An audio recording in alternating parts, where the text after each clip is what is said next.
So here we are at St. Michael's. For those of you who are unfamiliar, this Inkfest is new. Is it what is it for the, what is it, 50th anniversary that we're doing this?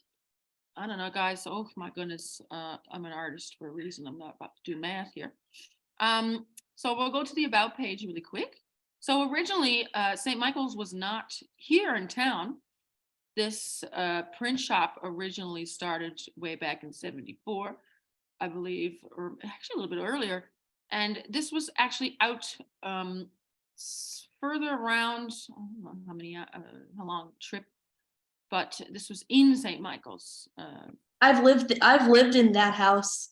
Yeah, right. Which is crazy. Like, can you believe that? I gotta tell Christine. Like, I would love to see some more images of when they were in there. Next time I'm out there, I'll take pictures of like the old equipment and stuff in the studio. Wow, that's crazy. Please do, please do. That would be fantastic. I'm going to show you the team real quick, just because they're really busy. This is Christine, whose voice was there a moment ago. Christine is the director here. Drew is here as well as the admin and communication coordinator. I'm not seeing Georgia. These are our lovely board members. Georgia is another individual who works here who's fantastic. I am going to show you really quick the call for submissions, actually, before we move on. This is open to, there's a couple programs here. So there's the month-long residency for national and international artists, the visiting artist program. If you're local in Newfoundland, there is another month-long one specifically for local artists, which is nice that that's kind of separated. Then there's the Don Wright Scholarship, which is a year-long residency that ends with an exhibition. For those of you who are unfamiliar of what a residency is in particular, or what that process is like, usually what it is from 2 weeks, sometimes 8 weeks, an artist will come from away and will have access to the space. They get paid, supplies. They usually offer a talk or a workshop like what I'm doing. Really quick, I'm going to just show you this call here. So usually you'll see your dates there. This is an older one there, but this is why I love newsletters, because this is when you get to see all the updated, apply to this, apply to that. There's also a couple options here. There's a Google form and you fill that out, but you can also do a video, which is, I find, a bit less intimidating. It's quite nice. And if you have any questions on this process, St. Michael's is available to help, so you get paid there. And I also love editing CVs and applications because I'm crazy. And I would be happy to look at anybody's anything. And so I'll put my email in too, which is good too if you have questions later on about Lino, because you have your supplies. Bear with me here. Now this is being very, very slow. I'm going to put in the chat while I'm here. I'm going to put in the PDF that I am going to be looking off of, in case for whatever reason you are unable to see that there. Let me see. Chrome.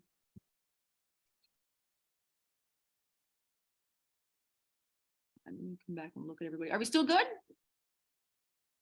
Carrie, I can see you. So we're good. Hi. Thumbs up. Okay, good. All right, so there's that PDF. Here we go.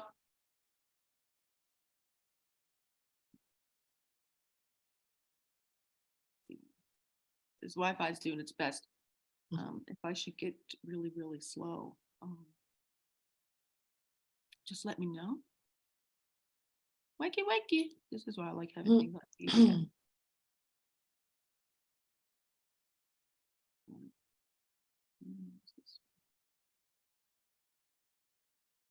All right. Fortunately, it seems like I have to keep things in this Chrome, so I won't full screen it. I'll get that loaded up there now.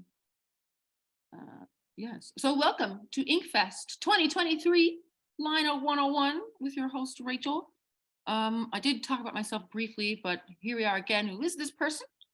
I work with all kinds of things in terms of like an artist when I have time to make art, which is, we all work and have bills. So sometimes it's not very often, but it's very nice to do workshops like this because it really helps me get back into it. This is my artist bio. And for my new folks, that's just, about me. And I like to call it an elevator pitch. It's just a short blurb that tells people about you. And, you usually find that on an artist's website or in the exhibition. So I did this already, so we're going to skip that. So what is lino and what is relief? In general, lino or lino cut, it's a retractive or reductive process. You're taking away from a surface to make an image. And it uses linoleum, lino. And there's a couple different materials that I'll show you, but the lino is in its own kind of relief area. But with printmaking, you'll find that, if I say relief, that could mean wood, a carving wood, or I'm carving the lino, or maybe I'm carving a piece of plastic. So that's relief is the kind of umbrella term. So lino, you've got your pieces there, which I'll show you all of that. Let me see really quick. Technology. I actually have two cameras here, so I'm going to switch really quick. Even though I'll do proper demonstrations when we finish the slide. So those of you who have kits, you have things like this. So this is a typical sheet of lino, very squishy. This is another one. This one's gray. This is Newfoundland. This one's already been carved into. What else do we have? Well, I'll wait until I get the screen. I know I'm a bit small here on this bubble while I'm sharing my screen. So there are different kinds. Rubbery surface. When I first started printmaking, where are we going? Why are we going to CIBC? Please come back. My apologies. When I first started out in school, lino, even at Home Depot, which they don't have it anymore, I don't think, but I used to get linoleum flooring, which is basically all this is. And if you have like a flooring store near you and you go ask for linoleum scraps, sometimes you can get it from there. So in terms of accessibility, it's a pretty accessible process. The material can be relatively cheap. Sometimes it's a bit pricier, like for these green sheets, because they're specifically for printing, right? There's Speedball, Speedy Carve blocks. I believe you guys have some Speedball stuff. And Speedball is pretty common, and they're all right. They're just fine. There's again floor lino, which I had a huge roll of just flooring, which was slightly impractical, but very cost efficient. There's clear carved lino, which is a clear sheet. And then there's easy cut, which is what we're using here. Whoa, Jill. So although it's easy to carve, some lino, which is not usually like an issue, but you see it's very bendy and stuff. So sometimes if it's really thin and you're carving away, you have to be careful not to carve through it. And sometimes when you're printing in a press, and the good thing, we're not doing that today, but if you were printing in a press, sometimes with time, it'll squish because it's so squishy from the presser. And when you print your image, it'll be a bit warped because it was squished. But that is something that you can kind of control with pressure. So here are the images here. This is your Speedball block. This block here, yes, it's linoleum. I've got one here. It's kind of thick. To me, this orange color on top is definitely softer, but it's basically mounted on an MDF block like this. An MDF, real quick, I'll tell you. MDF is different than lino, but same process. But when we start carving and you find that maybe the lino's too soft or squishy, like I do sometimes, especially for particular details that you don't want to be squished away, MDF is softer than wood. That's just a bunch of shavings that are pressed together. And it can be, it's pretty nice because it's very soft. This is a snail. So I'm going to just show you guys, I'm going to show you everything I know as much as I can. And I'm going to show you, even though It's not linoleum. I'm going to show you what it does. This is Speedy Carve. So this is pink rubbery stuff, which is kind of expensive sometimes for a larger sheet. Hi there, I see you there on Carrie's page. Hi. And this is Clear Carve, which honestly I've never tried, but I also started printmaking in high school, and it gave us a clear piece of plastic and an X-Acto knife. Very dangerous. Not really the best project, but they had us like carve into this piece of plastic with an X-Acto knife. Anywho, that was what they called Lino. So this is rubbery again, but with this, I could see how if you had a drawing underneath this clear carpet, it could be great because then you get to skip the drawing on the surface part. So what is lino and what is relief? As I mentioned, we're removing areas that we don't want to hold the ink. So anything that we cut out will be white or whatever the background color is. And sometimes, you know, if you print, oh, hang on, I'm looking at my chat here. Speedy cut is the same. Is it the same speedy carve? Yeah, it really kind of is. They got all these different names and sometimes different colors, but generally you'll get the same result. Some are cheaper than others. Some are thicker. Some people really like the soft, squishy of that like speedy carve stuff, and which I do. It is nice, but you know, it's a personal preference sometimes at the end of the day. I do like speedy carve though, but I'm not particular. Sometimes it's what's available and sometimes it's this, sometimes it's that. The process is the same. The tools, there are lots of different tools. I'll show you a couple. There's the Speedball Lino tools, which I believe is what you have. I got one. I'll show you in a minute and see what yours looks like from the kits. Because I saw the kit very briefly, but I didn't really examine the tools. There's just your regular wood carving tools. I'll show you those. The brand I really like and St. Michael's likes is called Lee Valley. And they do a lot of like carpenter woodworking tools, and they have some printmaking tools as well that are great. X-Acto knives are fine for like smaller details. And these kind of tools that are cutting away printmaking tools are called gouges or chisels or carving knives. I just call it a knife, keep it simple. Here's some of them here now. So we've got some, I've got this, I think you guys might have this. So this is our plate, the Easy Carve. This is a bench hook, which I might grab one after so you can see. Oh, it's not here. Basically, it's a piece of wood that kind of does this. And if you're sitting at a table like this, the piece of wood sits here and then sits here. And so it's not going to move while you're carving.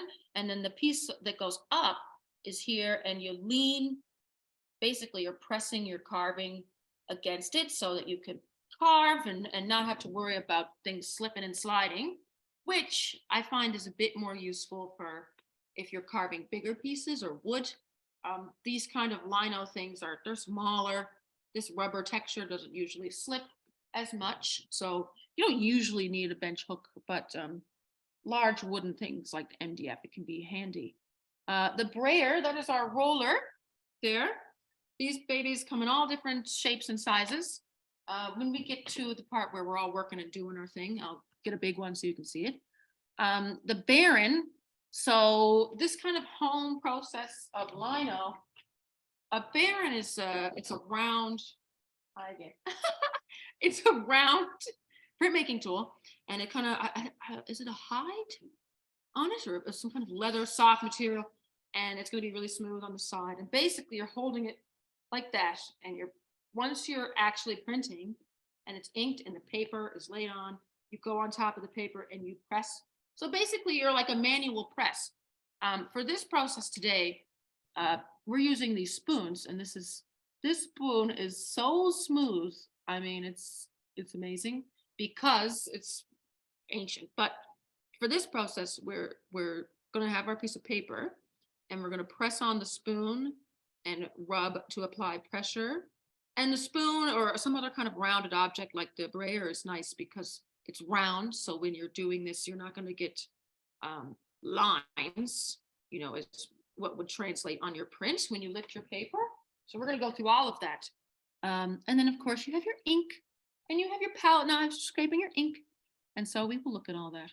Now, I'm keeping in mind on the time, we will break soon, but I'm going to show you these really quick before we do. What have I done there? Just that screen sharing. Perfect. I'm going to switch my camera now so we can get into some hands-on stuff here. All right. Here we go. So this is a new camera I haven't used before, so bear with me there.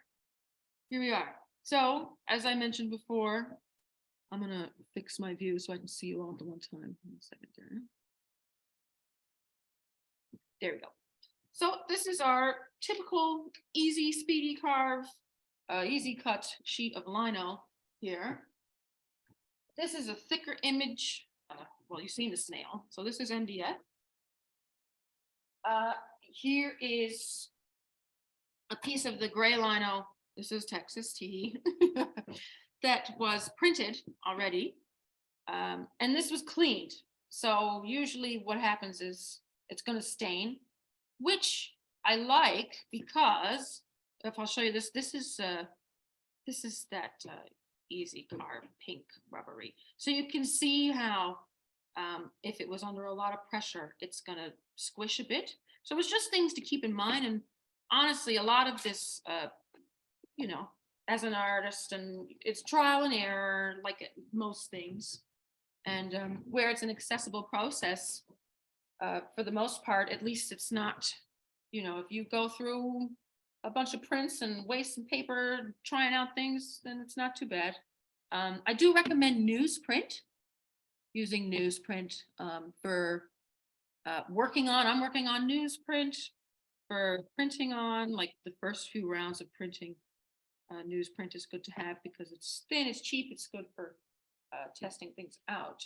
But what's nice about the fact that this is staying like this, now that it's already been printed, is that once it dries, which takes time because this is an oil-based ink, and you don't have to use, this is what the print shop had.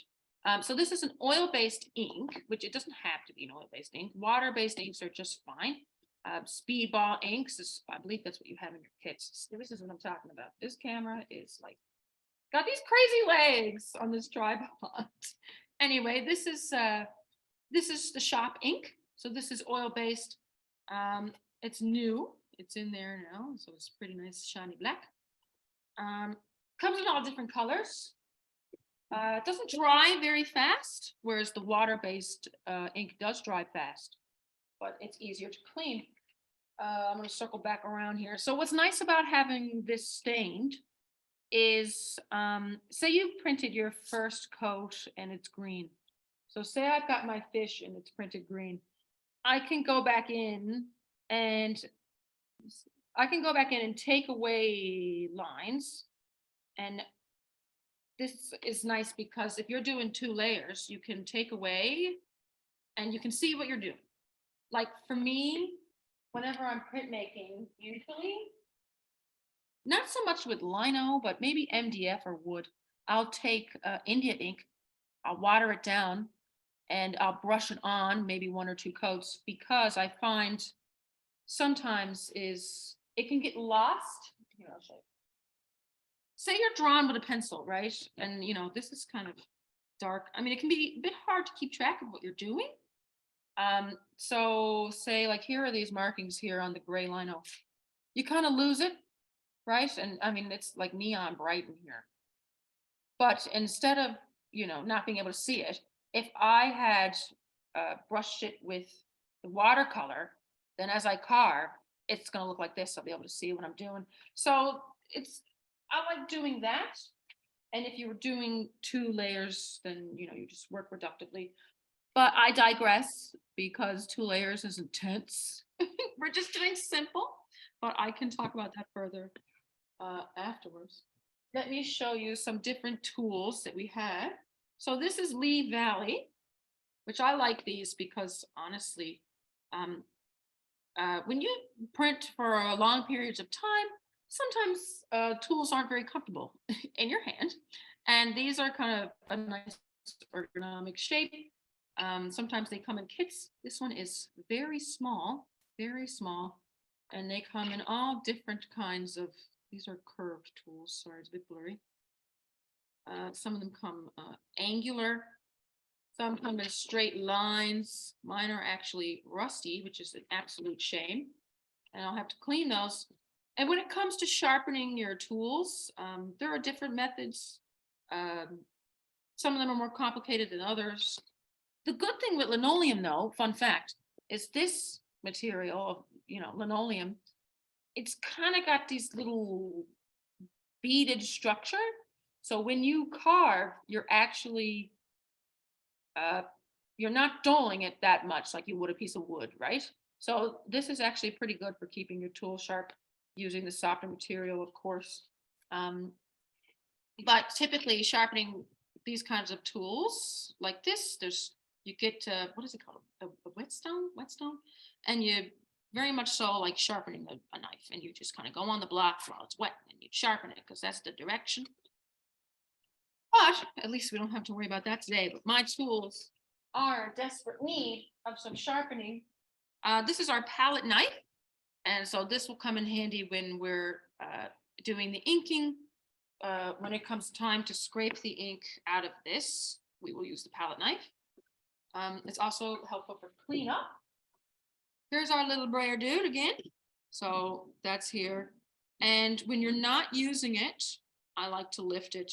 And sometimes they have stands. Flip it over because this will still have ink on it by rights. This will be covered in ink. So I like to flip that over like that. Usually when you're rolling, and we'll get into this further, you kind of like do roll, roll, roll, roll, and lift, and roll, roll, roll, roll, and lift. Because if not, you might see the line from where you lifted it up before. So that is something to remember with brayers. And that may not make a lot of sense now, but I will show you what that's like later on. I think you guys have something that's maybe a bit more similar to this kind of tool. This is a speed ball.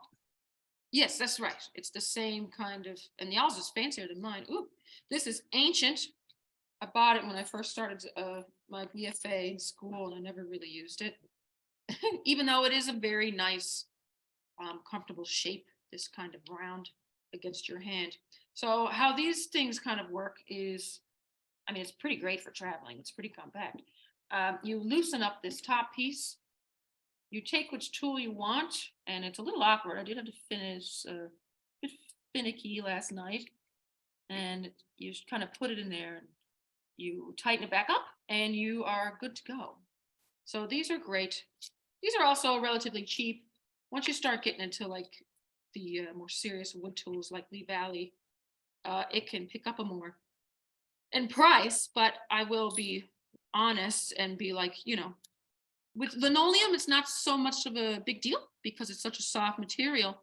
But if you really, really get into this and you want to try different things like wood or MDF or lino, it's like paint. The materials that you have, sometimes if you spend a bit more on them, sometimes it works better this way or that way. But again, at the end of the day, it's personal preference. I like painting with dollar store brushes, and it's just fine. So you know what I mean? It's personal preference. This is another one by X-Acto, and this is a typical simple, like I got this in a bag of like 8 things, maybe from Michael's. I have hot glued this, which looks crazy, but I don't know. Sometimes I like having like a pencil grip kind of thing. Really, I hot glued it because the piece came loose, but it's actually kind of nice now that I use it. And it's really important because carving is very exciting. But with all these tools, to give your hands break, give them a break because you're going to be pressing into your hand like that. So here we have our Texas. We got our fish. Before we go to break, I'm going to show you these, what they came out like. So here, I might have to back this up a little actually. I'm going to do my very best with this camera. So this is the piece by Rice. This is the one I printed first. Inked it up, printed it up. It's not bad. Rolled over it. So it was put down, flipped over, and then brayered. Sometimes, I mean, it's pretty messy. I like to try to keep the pressure tool clean. So I might put another piece of paper. But if you don't put another piece of paper, you will be able to see where you're kind of working. And the darker it gets, the more the paper is successfully taking that ink. So you'll notice that when we get started. But so this was rubbing in circular motion. It's pretty standard. Now me, I don't mind my prints being a little messy sometimes, depending on what's going on. So this does have some white texturing in here. If I had put a lot more ink, it could have been completely solid black. So this is the circular motion, so you're not seeing any like lines of pressure up and down. So this is a good print. This is pretty all right. It's nice, like this is why I like having the newsprint to do a test, because now that I've done this test, I see that, okay, these lines are here, which means that I didn't carve away enough here, which is another reason why it's cool that stains. And so if you're like, well, I want this to just be the fish, no lines, then you can go in and you can carve away where all those other black lines are, where the ink is. So it is kind of cool to do a couple tests first before you go to your fancy paper. This one is on the bottom. This is just me. I had put enough ink on it that I just wanted to immediately print it again. So it is kind of a soft, smokier look. And, we'll go through like how much ink is enough, how much ink is not enough. And there's ways to tell. It does come down to what do you want to do? What do you want your piece to look like? So there's a lot of flexibility with this material and in this process. Now the Texas, this one is still quite wet. Usually it takes, I like to let things dry for a few days, but this one is really wet because I totally overloaded it. So you can see that this is too much ink. So you see how it's blotchy, it's very wet. This is up and downward pressure. So it's not, I mean, you can kind of see it's just, it's not as nice of an image as that other one.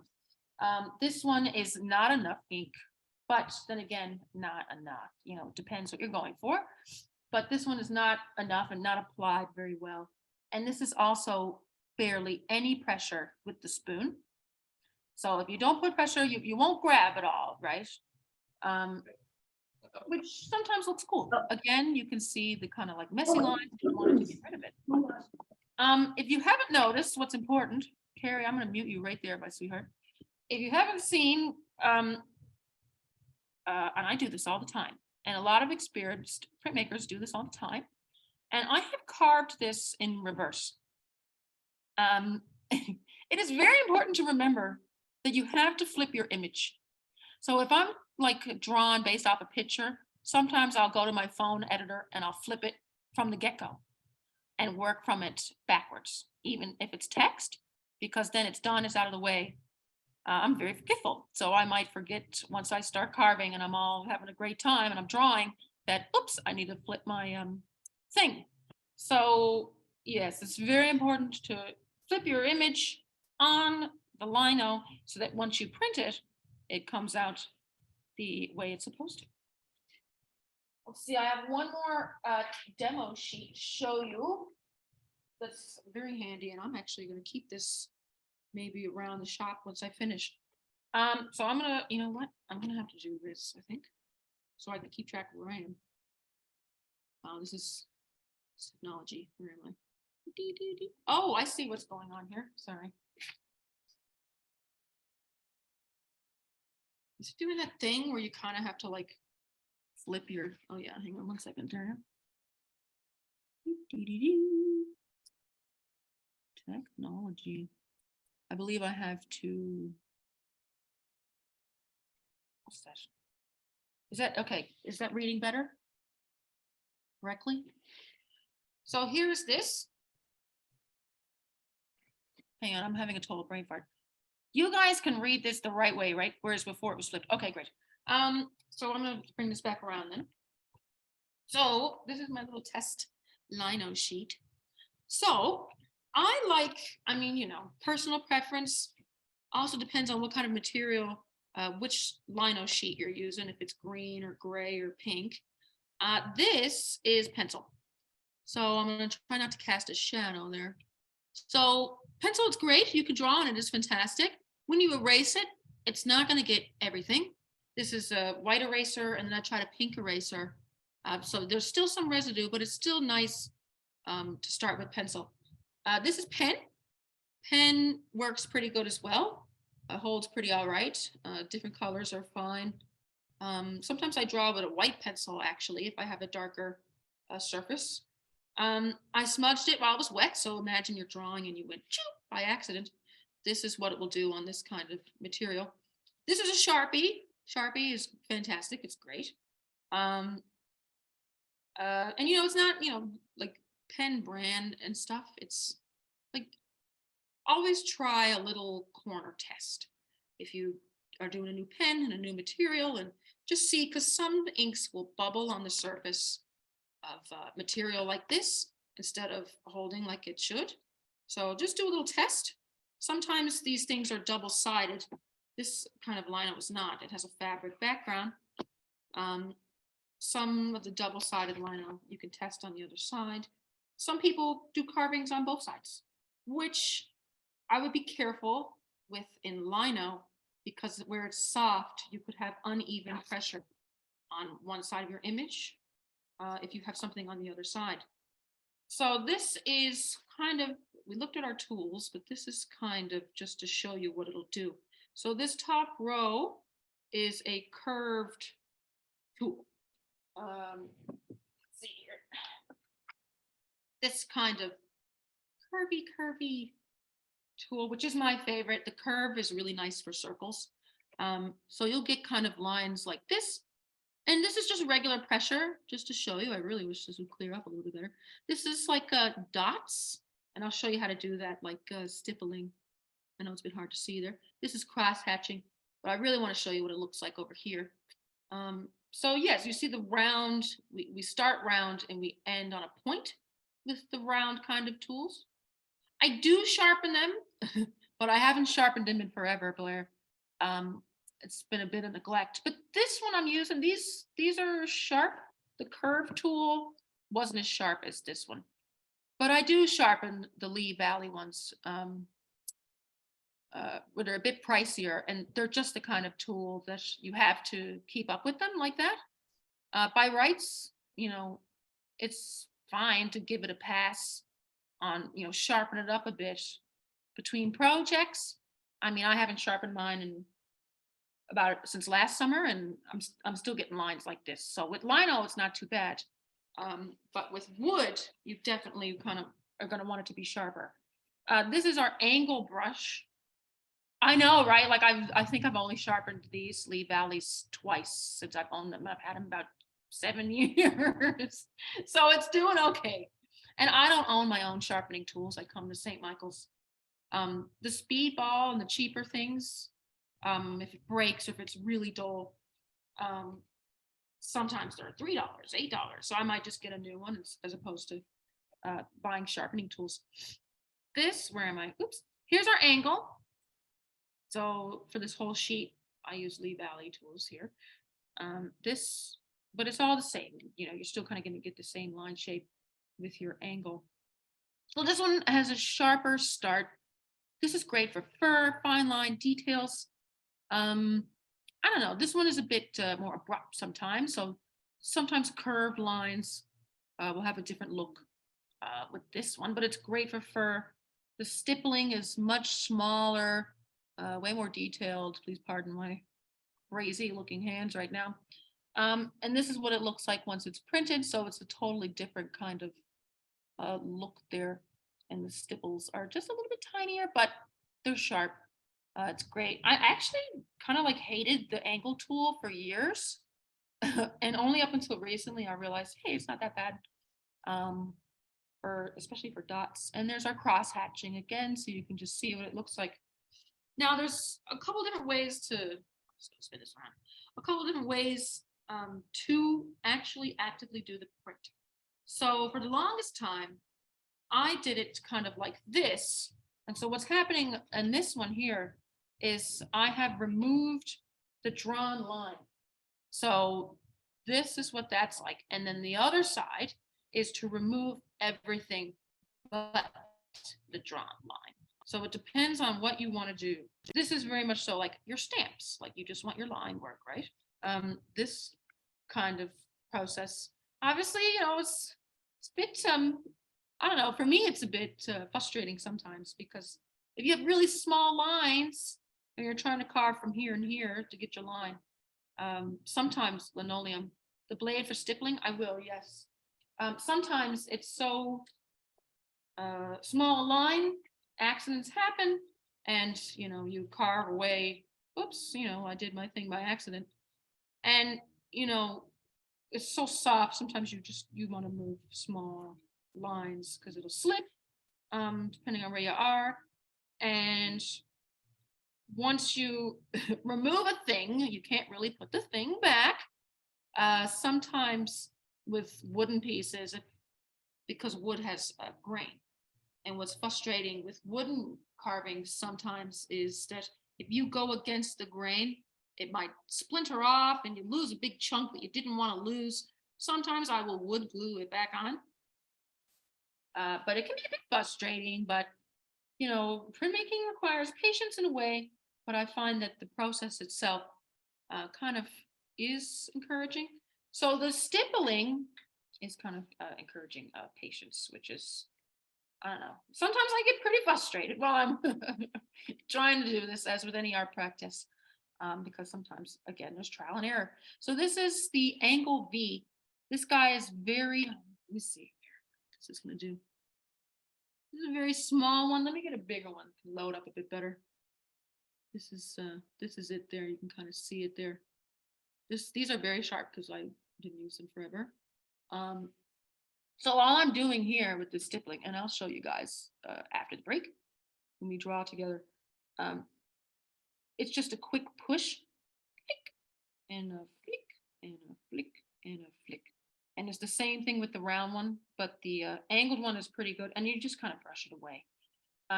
You can buy brushes, or even like a cheap paintbrush to kind of brush these little shavings away, especially if you have, like me, this is inked already, so they're all sticking.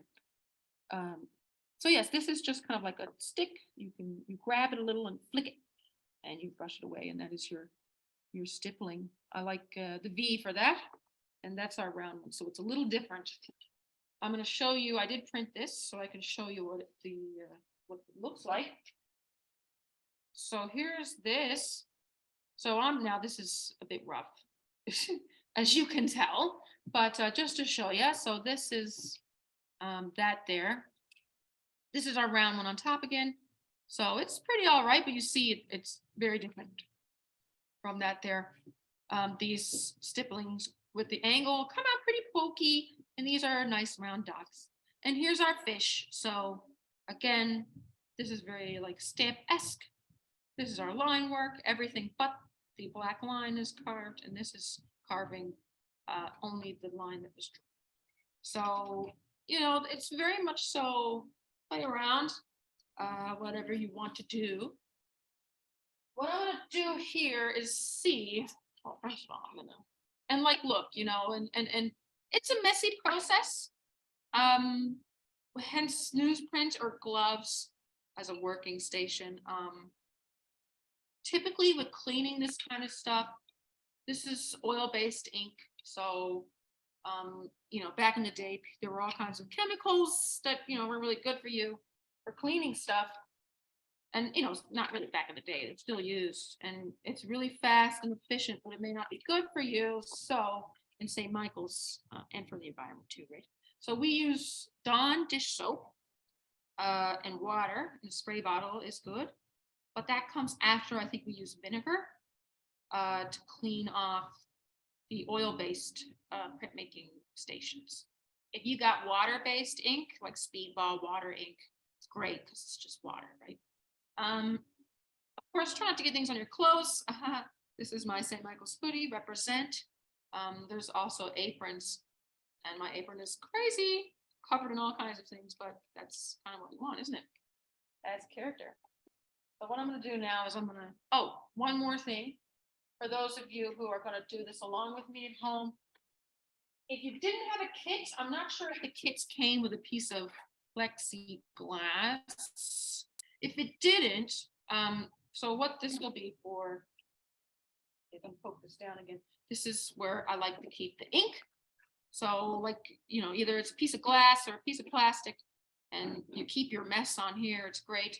This allows for nice smooth rolling, and you would put your ink here and load it up. And so if you don't have this or something like this, sometimes a plastic or a glass plate that you're willing to spare, again, you can get things pretty clean. This is old and beat up, so it's but if you're using a piece of glass, you can definitely get that clean with Dawn and a lot of love, because it does take a bit of elbow grease. See here now, let me come back to myself. And what we're going to do now, I don't know if you can hear, but they're partying downstairs. Let me see, I'm just going to check. I'm right on time. This is great. It's 11:07. Does anybody have any questions before we go on break for a few minutes? That was a lot at once. I'm sorry. Yes, Natasha. Hi, I was just wondering what the plan is for the next part. You talked about us drawing together. Are you going to give us a guided drawing that we're going to focus on together, or are we doing our own thing? It's up to you. I'm gonna do like I'm gonna show you we'll do a guided thing. This Inkfest has a couple of themes.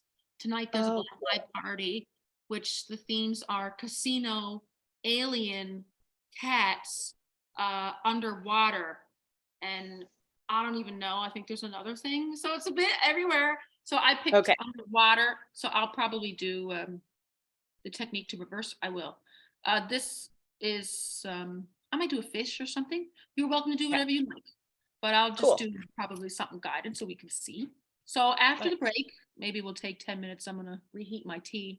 10 minutes. If you want to start drawing already, you can. The reverse your drawing. You know what? I'm going to show you the reverse drawing in the second half, because I'm also going to show you how to transfer. So I like drawing on the computer. Sometimes I like drawing on pencil and paper too, but I like the computer if I'm doing large things, because I can draw it on the computer and then project it. And you can always, if you Eastern Edge, if you're around, you can borrow projectors and stuff. Project it onto a large print block, and then I'll just trace the line that I already have drawn. There are ways, if you use pencil and you draw on paper, you would just put it on and press really, really hard, and basically do the same kind of rubby, and basically you're transferring the pencil powder from the paper that you drew onto here. But usually I'll draw right on the piece of linoleum. So after the break, we'll take 10 minutes here at 11:10. Come back for 11:20, and I'm going to flip the camera, and we're just going to take our piece of lino and we'll draw something together for a little while. Something simple, because I do want to be mindful of the time. And we'll go through the process together from start to finish. And I will show you how to do that, and we'll do it together. And I don't mind going over time, but of course I will try my very best to keep this within our time block. And I will show you the reverse technique when we come back from break. But I'm going to stay here anyway after I heat my tea and get some of those giant brayers that I can show you guys. Sound good? Let's take 10 minutes, stretch. My butt's numb. I'm sitting on a very uncomfortable stool. It's not that bad, but there's lots of stools up in the print shop. 10 minutes, and I will see you guys back in then. Bye. I'm going to mute myself. I'll be right back.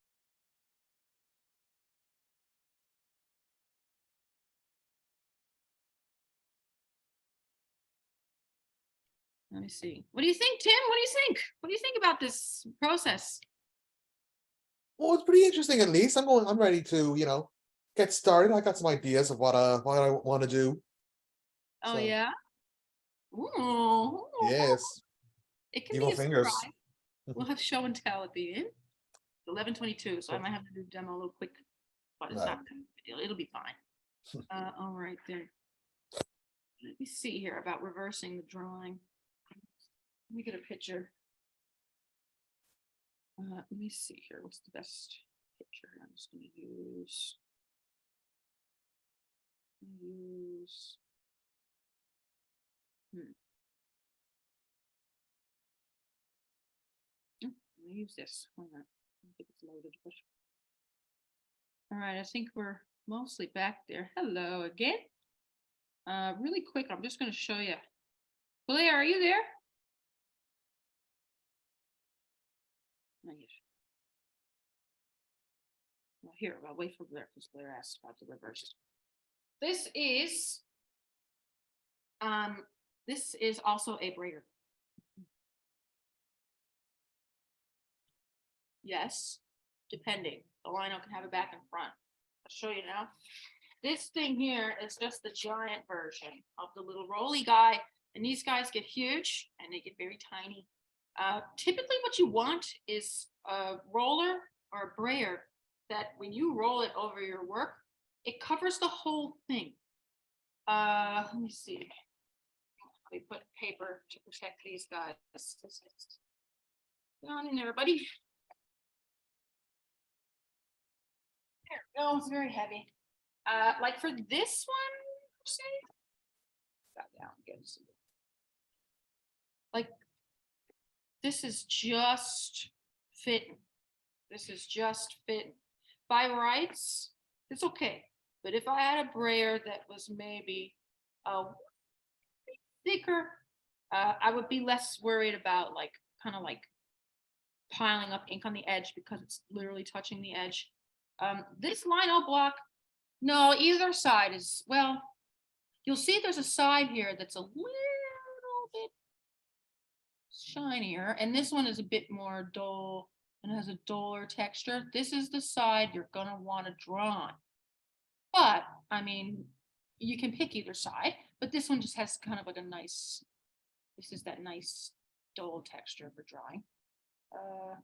The pink stuff can be either side. That gray stuff where it's got that soft backing can only be one side. So it depends on what you're using. The MDF, that could be either side. Let's see real quick. Blair, are you back yet? Let me see. Down here is a little bit lower if I can. Oh, ooh. Yes, I'm back. Sorry. Oh, that's okay.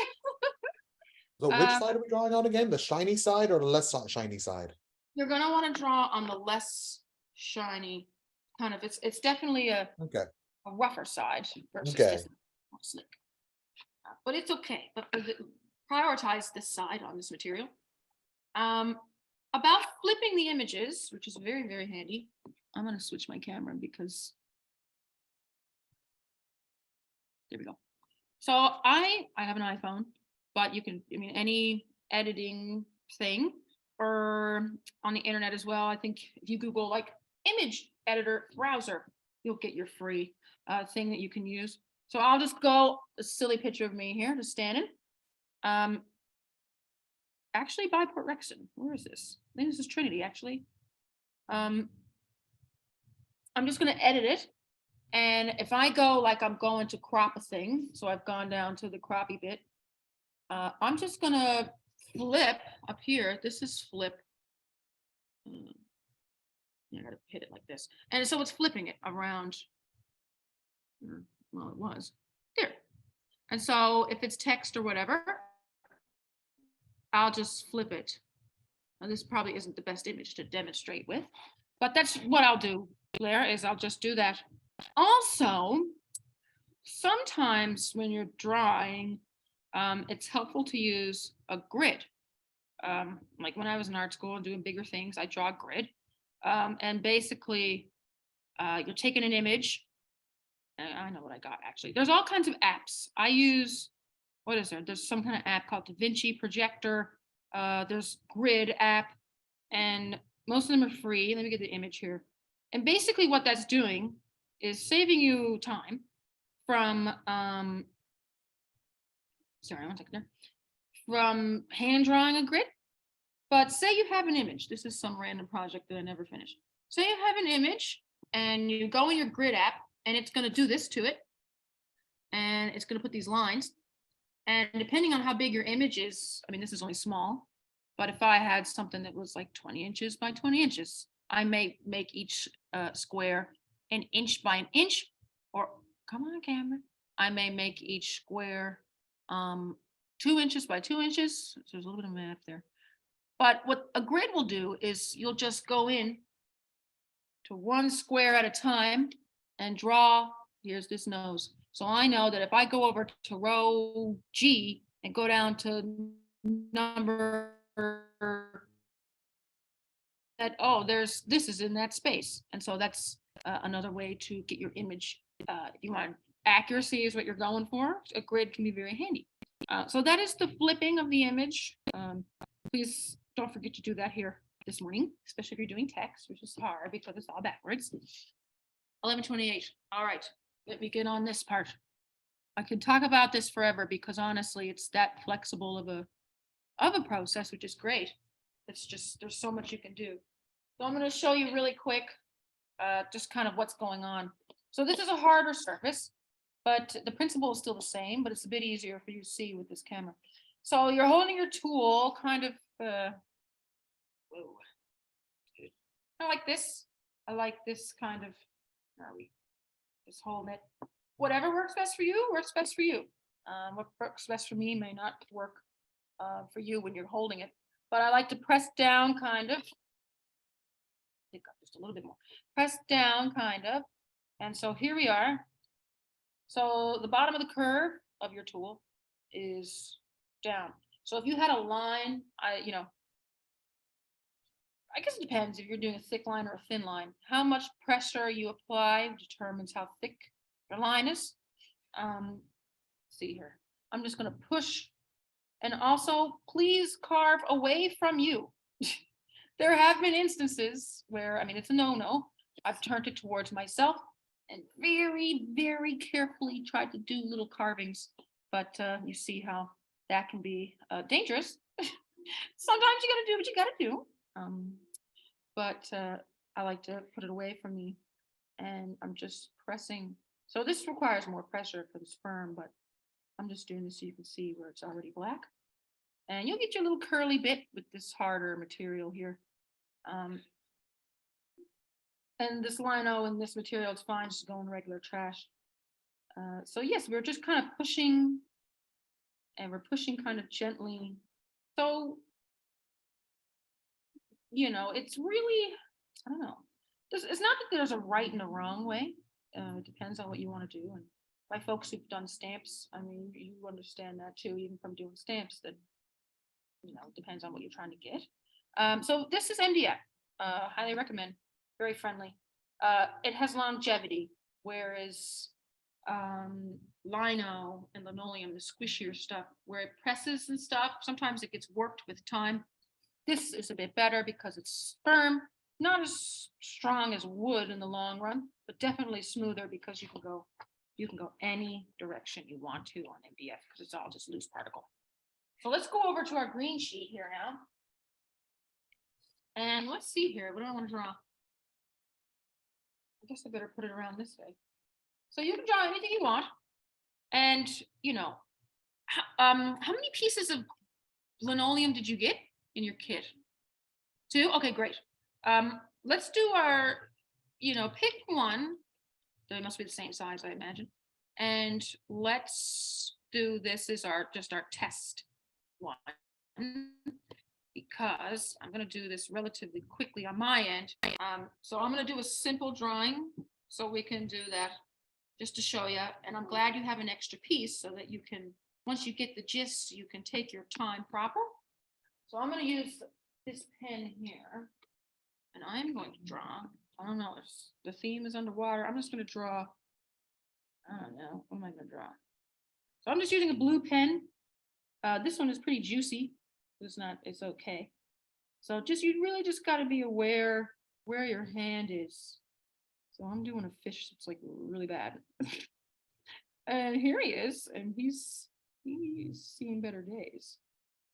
So don't worry about putting too much detail into this, but try to fit in a few curves. Try to fit in some circles so you can practice getting the feel of that. And try to fit in some smaller, more detailed areas so you can see the kind of pressure differences that are required, like for tiny details.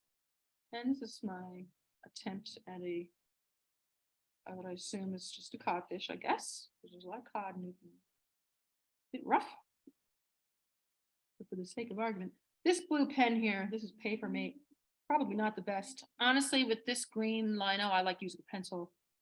It's a little bit more friendly. I just don't have one on me at this moment. But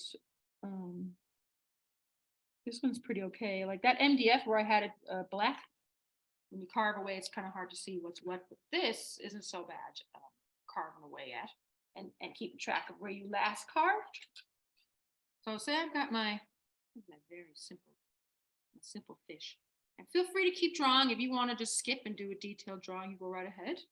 I'm going to just do a few lines on this fish here. Let's see here.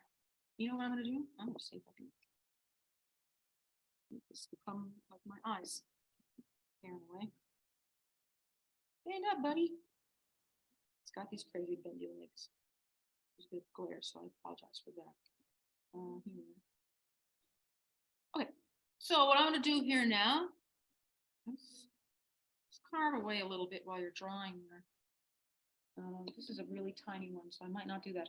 So with your drawing, if you want to do like, maybe you do, and you don't have to fill the whole thing on this first one if you don't want to, because this stuff is pretty friendly to cut. So if you do half of the test page, you can cut it, use the rest. I think I'm going to carve just some bits. But at this point, you would make the decision. Am I doing this where I want to carve everything but the line? Or am I doing this and I want to carve the line? And then all will be black, right? And, it doesn't have to all be black. I guess you can outline it and then get rid of the rest. And it kind of has that stampy look. But as soon as you start, you'll see that you don't have to push very hard on this, these softer linoleum materials. And it's kind of nice because unlike wood where there's like splinters and shavings going everywhere, lino is a lot easier to like clean. It's kind of like when you carve, it kind of stays in a strip. And you can see that, you can see like it's definitely a lighter color, and that's on, that's deliberate on their part, so you can see what you're doing. Little fish. Oops, crash bang. How are we doing so far? I know I'm moving a little fast there. Rachel, I have a question. Yes. Are you able to see my screen? You want to lift up a little higher? Yes. Yeah. Oh, it's a fishy. This is my little fish, and I would like for the face part to be solid ink. And so I'm guessing I'm just carving around this space, and then I want it patterned here. So I want to do some stippling or play around with it here. So I'm guessing that means that I'm going to leave this solid and just work on the lines around the fish face part. Does that make sense? Yes. Okay. So you can totally combine that like that. So what I would do in that like circumstance is, when it comes to that different kind of body, I would go in. So this is black. So then I'm just going to carve like the line where the head is, and I'm going to carve this and all that. And then when it gets to the point where it's getting connected to the part of the fish where, oh, the body is black and it's going to be stippled. You just, here, one step. I'll show you.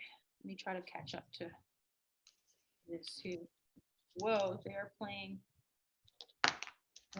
Spice Girls, and it's crazy down there right now. It's nice background noise for printing. I'm gonna just catch up real quick, Natasha. So here's my fish here, and so his head is gonna be black. So I'm gonna just carve out where his eyeball is, and so everything I'm carving here, yes, it'll be white. So here's his eyeball. Oops, like that. Also, quick tip. If you're making a circle and you want it to be like a perfect circle, push your tool in and spin. It's like a cookie cutter. Oh, cool. Spin and Okay. flick, spin and flick. You might have to do some carving, but spinning it around and like keeping it in place definitely can help you. I messed it up a little because I brushed it, but it's kind of handy for making like eyes and perfect circles. So what you'll do then is you'll kind of create, Natasha, if, are you leaving the rest of your background white, do you think? Or you would, like, if you were doing like waves or whatever, to differentiate, you would have to kind of outline the part that is all black so that if the background, try to show you what I mean here. Yeah, like you want a halo around it. Yeah, so like, so this would all be black. Yeah. But if you had other like waves in the background, so this could be black or whatever. So you would still have the line work basically, and that would be Right. what we're carving around. So we're moving around the line. But when it gets to the rest of the body, so this would all be black. Depending on what your background is, you might have to also outline that to create another white line that separates your black fish body or the white fish body to the background. So like, you know, there's definitely draw things on a separate sheet of paper first. Think about things. There is a bit of thought that goes into this, as you can see, which sometimes, I mean, you know, I've been at this for a while. Everybody has brain farts. I have brain farts fairly often when I'm doing printmaking. But yes, so the stippling with the little fish, you're doing little scales. Let me try this big guy. I don't really know what that's going to be like. Flick. Not really. Also, really quick, Natasha, did that make any sense? That's kind of hard. Do you know Oh, what- no, that makes perfect sense. Yes. Yeah. What was I gonna say? Oh, pressure. With this where it's so very soft, I'm just like you can put it at like 45-degree angle. You can get lower than that. You can get higher than that if you want a tiny line. But you only need to press. You don't have to get really deep. Like say I get, like I'm gonna push really hard and show you like how much is too much here now. So if I'm like, I'm fighting, look, I've poked through it, oh no, and I've poked through it. And even if I went really deep for some reason, like it's like that, like you don't have to make a bowl. This is so thin and so soft, and we're printing with our hand that you only need to, you just need to get in there light. See, it's just light. You don't have to get really deep and press really hard because that's just going to tire out your hands. Now, you guys keep drawing. It's 11:40. What I'm going to do now is I'm going to move over to our printing station. So you can see what's going on here. Managing time with the printmaking workshop is, I find, it's the biggest challenge because kind of once you start drawing and printing, things change. What I'm going to do here now, I'm going to set this up. What do I want to do here? So if I may interrupt, if we're Yes. done the drawing, we use this kind of tool to like kind of spread the ink onto it once we're done the Nope. carving anyways. I'm going to show you right now what's Okay. happening next. So Sounds say good. you finish the drawing. I kind of need to put this. Bear with me, just one sec. Right here. Open. I hope you guys will be able to see. Oops. All right, guys, I think that might be what I have to do here. It seems pretty all right. So what we're gonna do here, you've got your drawing, you've got your print, that part's done. This is the complicated part. The drawing part is easy, but you know, this is fun and satisfying, and it's not complicated, but there's definitely more going on here. So we'll take our ink. I'm gonna back up a bit more. When you come to St. Michael's, for example, on some of the oil-based inks, let me move my laptop a little bit closer, sorry, so I can see what's going on here. Usually, like St. Michael's, for example, what they'll do is, this is like a layer on top of film. And typically we'll pull, let me back up a bit more. We'll lift it up where the really nice juicy ink is. There's a little flap. And I take this palette knife and I go in and I just get a little bit of ink. Now you guys, you got inks in bottles, do you? What are your inks? Are they tubes? Yeah, see, so thankfully, you're kind of skipping over this. See, that's perfect. And that's water-based stuff what you got, so it's great for being at home. Tim, you have oil-based stuff, so please be careful not to make a mess everywhere. Do my best. We can deal with that later. And then once you get your ink, you kind of put your flat back down, keep it going. I need to get more though for this demo.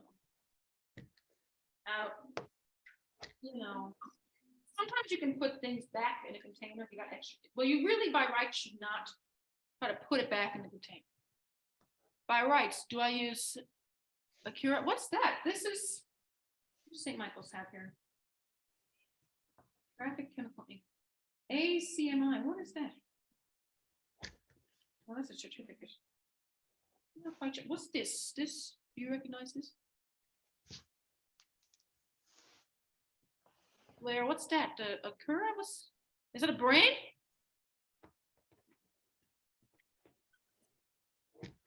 Do you guys ever use Akua? It's their really great non-toxic inks that are made from soybean. So oil-based, but they're non-toxic. We had several people die of cancer in our studio, and so about 10 years ago we moved to a non-toxic studio. So we don't use much oil-based ink. Well, I do because I do Xerox lithography, but Akua I was skeptical about it, but it's incredible. It was invented by artists and printmakers, so it's a really rich ink, and so it is oil-based. It takes a little bit to get used to it, but I recommend checking it out if you can find it. That's great. And we are also trying to tone down the chemicals as much as we can. And I don't think I've heard of that. And yeah, I can understand some skepticism around some healthier inks. Do you? Oh, cool. Oh, good, Christine. I've never heard of that before. So we do have some. Oh, that's wicked. Ooh, I like that. And as time goes on, those kinds of alternatives only get better. So you have your palette knife. This is my pile. I do have a bit of an excess here, but that's all right. So typically, this is a lot, kind of, but that's all right for the purpose of this. So you scoop up a little, or if you have your tube, you put a little out. And your tube, you guys at home, you're pretty all right because it's a new tube. Whereas this is a container that imagine, you got a shop and you're all sharing supplies. Other people are in there. Sometimes there'll be chunks of stuff called, we call them greedlies. They're called all different things. But this is where you would be warming up your ink. So if you had oil-based ink, you would have to do this. And you're just stirring it around and getting it, loose. But if you had oil-based ink like easy to get off glass then? Yes. Yeah, glass and smooth plastic, because by rights, yes, this is a palette knife, but say you had a paint scraper, you can get as much as you can leftover ink and save it in some wax paper and use it again later, especially if you're mixing your own colors. It would be really difficult to come back, finish a print, and have to remix all your colors. So there's totally nothing wrong with saving it in some wax paper. So if you had chunkies in here, this is the part where you would just pick them out and put them to the side. So say my ink is warmed up. So what we're going to do next is we're going to take this, we're going to get just a dollop, and I like to make a bar. Now I do want it to be a bit wider than my brayer. That's just me. I like it a bit wider. And some people do this process a little differently, and everybody got their ways of doing things. It's pretty much the same. And as you do this more, you'll fit into your own thing. So this is a lot of ink here. I'm going to take it up. It's a bit much. When you get to the part of rolling, I think the audio is pretty good. You should be able to hear. I'll tell you here now. So there's this. So we got this. This is actually really comfortable. This is actually a really comfortable brayer thing. So we'll do this. And you're just going to go. And with the key to rolling up your brayer, again, I'm going to try to turn an angle here. Is we're lifting, so we're rolling. We're rolling. We're lifting and letting, when we lift, it continues to roll.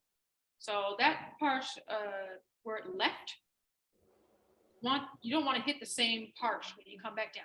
So roll, roll, roll, lift. Roll, roll, roll, lift, and kind of rotate it so that you're covering the whole thing. Go both directions. Go diagonal.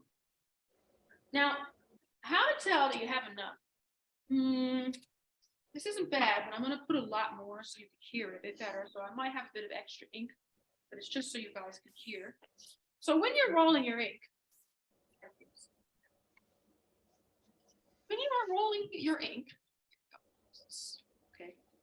Rolling in the ink. Rolling in the deep. Yeah. When you're doing this, so there's my pile in the middle. You can see it's really wet. It's very thick there. Can you hear that sound? It's like hissing snakes. Can you hear that? Bet. Well, you know why? Because I think the microphone is not on my. Oh, here we go. What's this? You hear that? It's kind of like a hissing snake. And you'll be able to, you kind of just want like a. If it's too much ink, you'll kind of be able to tell because it's going to be kind of loud and sticky sounding. You see how smooth this kind of is here. So this is a good bit of ink. It's just hissing kind of quietly. And when it hisses quietly and kind of consistently, that's how you know you kind of got the right thing going on. So I've loaded up my brayer. All right, so I'm rolling different directions, have fun. You don't have to press really hard. The ink is there. So we're rolling it around different directions, lifting and letting it spin a little before we come back down. So that's that. And then I'm going to flip it and stand it to the side. So it's there, it's ready. Don't feel like you have to run during this process. But if I'm using an oil-based ink, I can take my time a little bit more. A water-based ink will dry a bit faster and will stick to your stuff. But then again, on the flip side, it's a bit easier to clean, right? It is 11:49. I'm aware of the time. So what I'm going to do here now, and I've made a bit of a mess, but this is why it's so good to have a surface like this, because the mess is kind of contained. And when it comes to cleaning it, you can get off a lot. So I'm going to just scoot this over here. And I'm going to come over here to my fish. So when it comes time to actually put the ink on your lino, and again, remember my brayers, so all right, so a little small. It's okay for the purposes. It'll be all right. If you find, say you only got a mini brayer half the size of this, you would just have to come over and then just go different directions. So you don't want to see the line like that. I don't know if you can see. Hang on one second. So can you kind of see? You might not be able to see, but there is a line where I lifted because I didn't roll the brayer right nice. I am going to try to bring this down here a little bit lower again because there we go. Here, 1 second. I see there's a post in the chat, but I got to try to figure out. Oh, you know what? I know what's wrong. Sorry, I'm going to mirror my video again because I flipped it earlier. That's another advantage of the Cura. It never dries. What? That's crazy. That's great. I'm a slow worker and I procrastinate. And I let things sit for long periods of time between touching them. So anything that dries slow is my friend. So here we have our block. Version right there. Just not having to clean up. It was phenomenal. You don't even have. That's that's the hard part is cleaning up. So I've got my ink, my brayer is loaded. I like to just start up and down. Now at this point you are applying pressure, but you'll see when you try it that it's not that hard. And you do want to go all different directions. You want to make sure, and here you'll still hear that hissing sound a little, but it shouldn't be as much as how it sounded on your plate. And you just take your time and you'll see it as you go along anyway, as you ink it up. Go all different directions if you can. Try to do one last pass over it if you can, once you've got it all different directions and putting it around. And then I'm going to do kind of one or two final passes. There my brayer's a bit smaller just to smooth it out. And then again, flip your brayer, put it to the side. So here we are. little bit, maybe back up a bit more. There. So it's nice and glossy, it's nice and inked up. Again, newsprint is great because it's inevitable that it goes on the side, outside of your sheet. And again, this is like gloves optional because I find that sometimes it's hard to keep them clean versus your actual hands. Now with your paper, usually with printmaking, you'll see a print and it's got a border, sometimes you'll have a print that's called a full bleed and there's no white edges. It's just one full image printed on the whole piece of paper. A lot of time with printmaking, though, the image will be centered in the middle and there'll be a border and there'll often be an autograph. So I'll show you what that looks like. With this process, if you were using a printing press, you would put the paper over the top and put the blankets down to protect it and run it under the press. When you're printing at home with your hand, I like to have the paper down. Have the paper down, and then very carefully, and be careful because your fingerprints will show on this. It's inked, right? And I'll flip it over like that, and I'm just going to press it from one end, and I'm going to put it where I want it. And you can get really technical, you can measure out everything and have grids and all that. So like, I want my image in the same spot every time. You can do all that. That's totally fine. I like working a bit more organically, so I'll just put it down here. And you want it down, nice and smooth, nice and flat. Try not to put it like a cup, press down in the middle, right? So one end, smooth it out. All right. I kind of did it backwards. Really what I wanted you to see there was I like having the paper on top if I'm printing at home. So, you can lay it down over the top of the print, or you can do it like how I did and flip it over, but be careful because sometimes that is a bit tedious. You definitely don't want to lift it and put it back down, right? Because it might be a bit skewed, it could be warped. So it really depends. Also, a good thing to have, these were just dropped off to me, are, if you've seen these around, these are shop towels is what we call them. Kind of I think they're in the automotive section. They are not as woolly as a paper towel, which is nice because you really don't want woolies in your brayer or in your ink roll up because all of that will show. And you can pick it out after, but you'll know for sure. So there's just little things sometimes to think about, but in the grand scheme, it's not be all end all. So what I'm going to do here now, this is a bit awkward to see, but I'm taking my spoon. And this is pressure, you guys, like manual printing can be a little, it's like I said earlier, you need your elbow grease. And so I'm pushing on the spoon, I'm pushing down, and I'll change my angle now in a moment. And I'm going in circles. And we're pushing. Rachel, can you just use a wooden spoon for this? Oh, yes. Oh, yes. You can use a wooden spoon. What do you guys have in your kits? Anything? Oh, you got a little spoon, did you? Okay, some of you guys. Jen, you can use a wooden spoon, but you can use a plastic spoon or a metal spoon. You really just want a smooth side. Because if it's bumpy, then you're gonna see that's perfect. Yeah, that's good. It can be metal, it can be plastic. The bumps will damage the paper and you'll see it. So then we're just doing our circles here. So we're pressing pretty good. And as you press, if you have a white piece of paper particularly, you'll be able to see, and I'll show you. But you can see it's going to start showing up, and be careful you don't have like crumbs on the other side of your paper here that you might roll over by accident. Circles, circles, circles, circles. I don't think you can press too much for too long.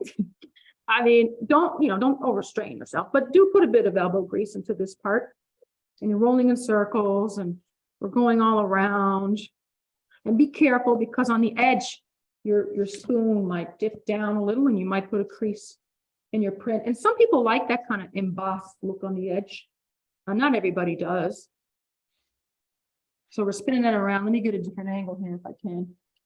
Whoa, not like that. So here's my paper. And this is the angle of attack here. I'm sorry. I'm just down and pressing. And circles. And I will use 2 hands to press on this spoon while I do this, because sometimes that is the pressure you need. And, you know, it also depends how much ink did I put on my thing? And did I roll up a lot or did I roll up a little? And trial and error, totally. There's no horribly wrong, basically, in this process, which is good because it's fairly forgiving. It's just a bit messy, that's all. When it comes time to remove your print, any way you have it situated, I like to take it from the top very carefully and just pull nice and slow up, pull up is pretty good. So by rights, for the sake of the demo, I definitely could have put more ink on this, and really I should have pressed on the spoon for a much longer period of time. I like to do the spoon, like if I'm doing this serious, I will press much harder on the spoon, and I might go in circles for 5 or 10 minutes. It depends. Obviously, like if there's more tiny details, you might not want to like press crazy hard, especially if you're using something very soft like the pink. Yeah, I kind of like the texture. So yeah, it depends what you want to do. If I wanted it to be solid black, I would push harder. Maybe I want it to be solid black only in the top half, and I want more of this texture, so I'll press harder on the top and lighter on the bottom. But, you know, beware what you're using, because if you press really hard on the soft stuff and there's small lines, you might lose them because they might get pushed full of ink. So this is my little test print here, my very quick demo fish, which you can kind of see actually the circular motion. Hence why you kind of got to do it a lot, because by rights, when it's fully, it's got enough ink and you press enough and you do it long enough, it'll print proper. Let me see here. I got some proper examples, but I'll have to show you them after I tidy this up a bit. Once you finish your print, if you're never going to use this again, to print again, see you, Kim. Thank you. This will be online and recorded, so it's okay if you miss some. Bye. You know, you can leave this and just let it dry, right? But if you're going to use it again, maybe you want to make another set of prints later, a bit of Dawn dish soap, vinegar for oil-based, a bit of soap and water, or just some water for your water-based ink like you guys have, and clean it up. And it may stain some, and that's totally fine. Clean it up, let it air dry. Don't paper towel because you'll get woolies. They can be very hard to get off this Lino stuff. And then put that away to the side. When it comes time to cleaning up this, the best practice is, I don't know if they still send out phone books, but whenever they do, St. Michael's has a nice pile of phone books, because when it comes time, say you're scraping this off, right? You use your paint scraper. You want to try to scrape as much ink off, because some inks are expensive. You want to reduce, reuse, recycle. So if you got like, you know, I'm after bubbling up some of my ink, it's on my palette knife. If you weren't saving this and you were just cleaning it up to throw things away, having some old scrap paper or some old newspaper is nice, because again, unlike paper towel, there's no lint bullies, and you can use it to wipe the ink off. It kind of grabs it a bit better. So the whole cleaning process is basically a lot of scraping, and all of this ink I had at the top here is fine. And so this is a lot. So what I'll do with this leftover ink is I'll put it in some wax paper, and I won't ball it up. I'll put it in the middle of the wax paper, and then I'll fold it up. Not plastic wrap and not parchment paper. Wax paper will be easier to get it off later, and it won't stick so bad. And then put it in the middle of the wax paper and fold it up, you know, and tape it up, and that can sit there for a great long while, and you can use it later. And after several passes of scraping with your paint scraper, you'll get to a point where, you know, most of the ink is scraped off, and the next thing for you to do is simply use whatever cleaning agents you need to, water, soap, and just clean this off. And I'd also let this air dry too, if you're going to use this again as a surface. And And you know, the brayer, let me see, I don't know if you can see this, but like, see, do you see that little dot in that ray of light? That is a woolly. And if I had printed this with that woolly on there, it totally would have shown up everywhere. It would look crazy because it would have been like random dots going everywhere. So, you know, you just, that kind of stuff, just take it off and re-roll. If you don't re-roll, you'll see your fingerprint. Cleaning this is the same as cleaning this. Don't scrape it. Use either one of these shop towels. I use old face cloths, sometimes rags, you know, maybe the microfiber stuff, the less woolly stuff, or your paper towel if that's what you got. And vinegar, soap and water. Vinegar kind of loosens it up a little. Soap and water, and then water. And the brayer usually takes a bit longer to clean because it's got that weird rubbery, so it kind of grips if you're using oil-based stuff. But don't forget to clean. Sometimes I forget to clean this part of your brayer, the side, because ink will pool up. So make sure you clean the side. You're going to go through a lot of tissues. You're going to go through a lot of paper towels or rags. Unfortunately, what St. Michael's does is they have like a specific big bin of rags that goes in a anti-fire bin after they've been used, and they get washed and brought back. So, you know, I mean, sometimes I feel bad about using a whole roll of paper towels on something like this. So I'll use rags and they'll just be my designated print rag. Let me move this over real quick and show you my examples. But I mean, that's really it, guys. That's pretty much the gist, but don't run away just yet. Uh-oh, hang on, I got ink on my face. It's inevitable, okay? Like last night I was printing stuff. I had ink on my nose. I had ink on my eyelid. It's how it is sometimes. I'm going to show you a couple of these. So St. Michael's, and we'll do a tour. This is what, you know, if you did it proper, this is what it would come out like. They've got a nice black block here. There's a great amount of ink. There's no like glossy, bubbly parts. If you ink sometimes and you do a print, if you get a little ink, where am I? Say you get a little ink on the side. Oh no, this is cute, hey? This is Christine. This is St. Michael's has prints that they sell from their members. Excuse me, I haven't had tea in a while. I'm thirsty. But so say you got a bit of ink on the side on your paper. Don't panic. Like if you worked really hard and you printed something and it was all pretty and white except for one corner, you can don't erase it because it's ink. You can take a X-Acto knife, or you could use one of your tools, but be very careful. You can use an X-Acto knife and very gently rub the ink off. And little gentle, very gentle rub the ink off if you want to clean up your edges. That's kind of the best way to get that ink off. And then once I'll show you another one, but I'm going to come back to this one. So this is one where they just had their black block. Whose is this? Alexa Atakara. What year is this? Does it say 2016? So now this could have been on a piece of linoleum or a piece of MDF or a piece of wood. You can usually tell it's wood because you're going to see the wood grain, and that's what some artists want deliberately. This could be lino or whatnot because it's smooth. And you can get a very smooth look of wood, but you can usually tell. So she carved away, and she used the stippling method with the little angle thing here. She spread hers out. It was kind of nice, actually. So she's got all her lines. You know, you definitely need patience for a process like this, which is hard sometimes, I know. And if you're, you know, depending on what you're using, be careful with splinters and all that. This is the kind of print there where you remove everything but the black line. This is Summer and Bannerman Park.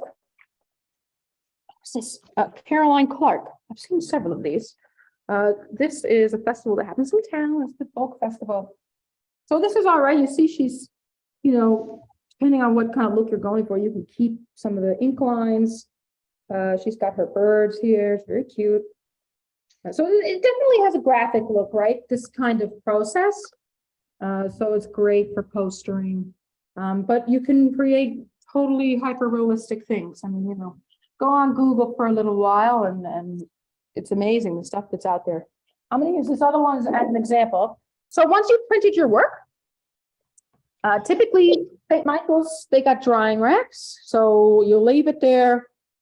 I don't know, maybe 1 or 2 days for the oil-based stuff. Water dries faster, so leave it there for a day, should be all right. Don't go rubbing on it for about a week, you know what I mean? Regardless, just to play it safe. I'm getting this plastic bit dirty, but that's okay. So once you have your print, you got your paper, it's dry, you got to edition it. And basically, that's your autograph. You worked so hard. But what's unique in print versus a painting is that you do additions. So with printmaking, you got your block and it's done. You can stamp it 100 times, you can print it 100 times. So to keep track of that, we addition. So this is it goes on the bottom. You can do it in pencil. Sorry, this camera's being a bit particular. You can do it in pencil or pen. This was in pen, but the edition number goes here. So for example, this one says shop proof. That means that it's just one that belongs to St. Michael's. You put the title in the middle, Hippo Idol, and then your name, secret signature over here, Christine, and the year. So I'm going to get a different example here now. And that's pretty much the standard. I mean, this one's kind of okay, so you can see. So let's have them with a number. Let's have them with a number. This one, these are artist proofs, see? An artist proof is like your test pages, so they just belong to you. So that's what the AP is. But if you say I made 5 prints, I would do 1/5, 1 out of 5, 2 out of 5, 3 out of 5, 4 out of 5, and 5 out of 5. And that is how you edition a set of prints. And that is like one go, like, you know what I mean? If I printed this picture on a Tuesday and made 10 and editioned them, and then I made a couple changes to, I don't know, maybe I changed the color of the ink and I printed 10 more in a different color, I would re-edition it over from the beginning. So then your title goes in the middle and your signature and the dates, which I usually like to put the year, everybody's different. And then that is the final product. Does anyone have any questions?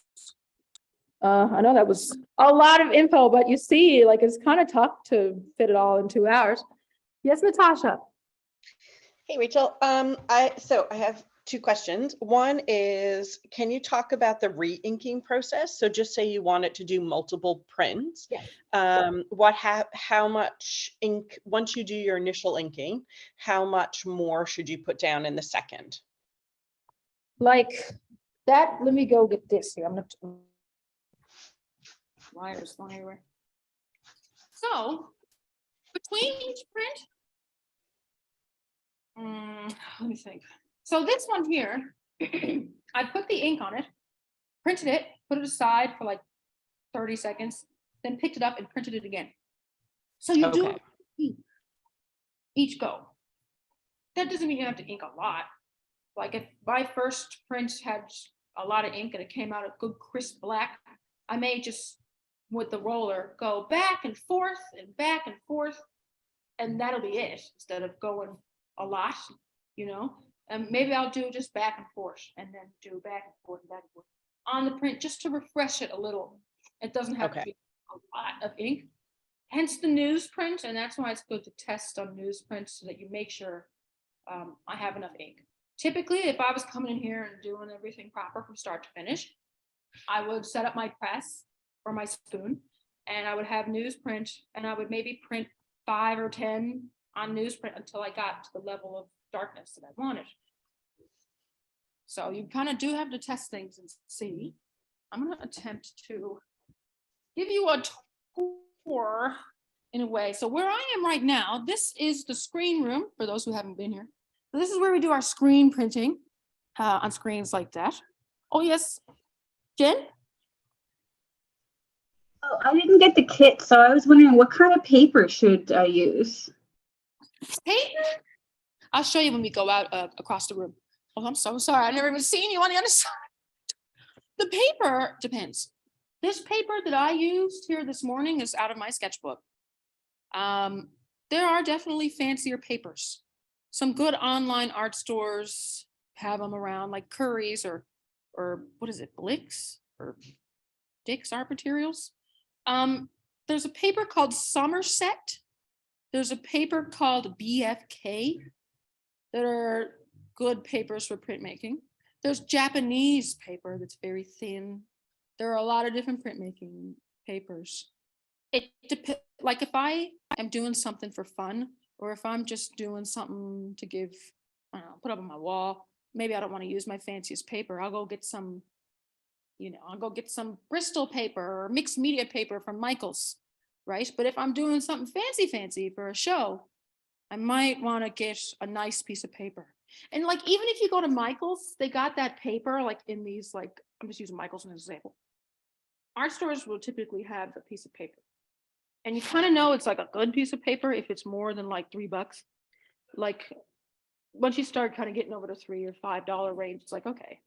And you can tell when you feel a paper, if it's like its body, for printmaking, I kind of like things that aren't too thin. I'm doing something nice, like a thicker kind of nicer paper. Will there be any in-person Lino print workshops? Yeah, probably, because I can do another one later this summer.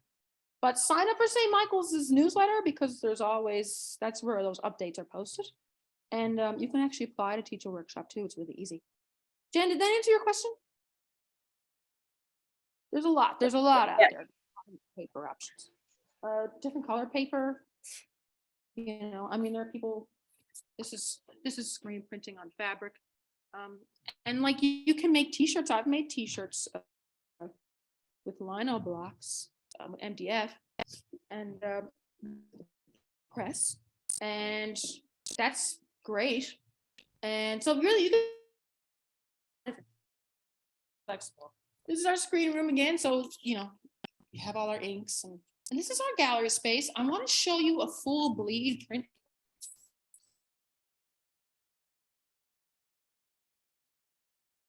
Full bleed image. So unlike this one that has the border, and she additioned it.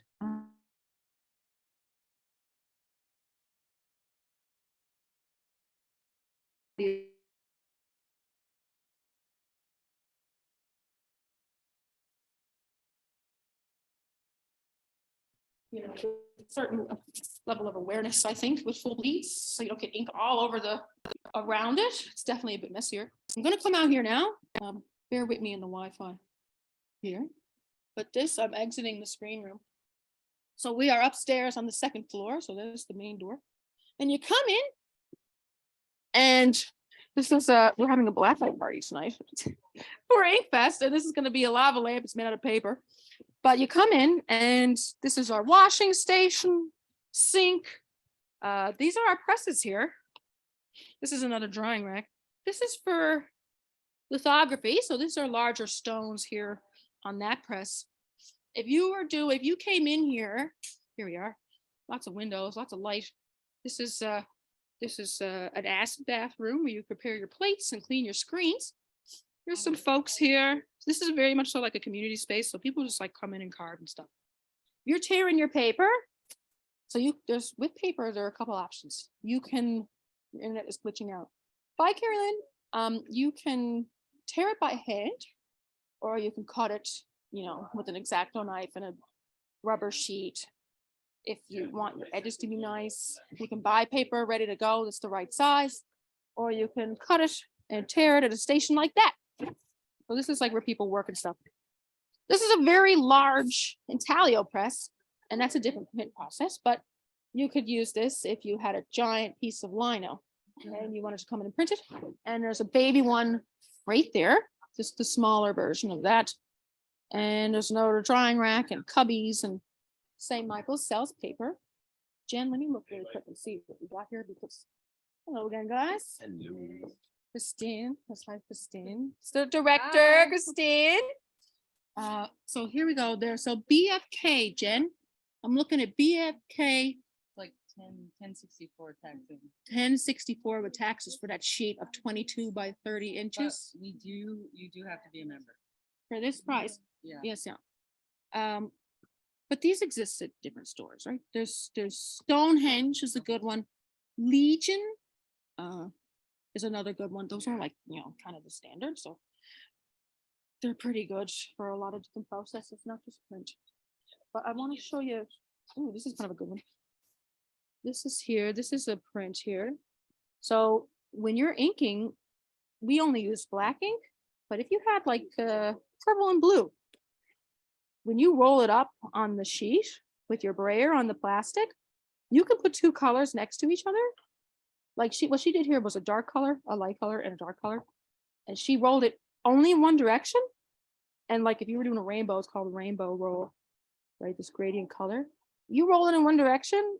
And then when it comes to ink your lino, you also roll it in the same direction. You'll get something like this. And so it's pretty cool things to experiment with. But you know, there's great videos on YouTube and stuff too. And I'll be honest, I've looked through, I still check that for specific techniques, and people are discovering new techniques every day. So it's kind of hard to keep up. But at the end of the day, just remember there's no standard, and enjoy your creative freedom with this process. And I'm going to put my email in the chat actually. skillwork96@gmail.com. My Instagram, which is Rachel Gilbert. So if at any point you have any questions throughout your printmaking experience going forward, feel free to ask.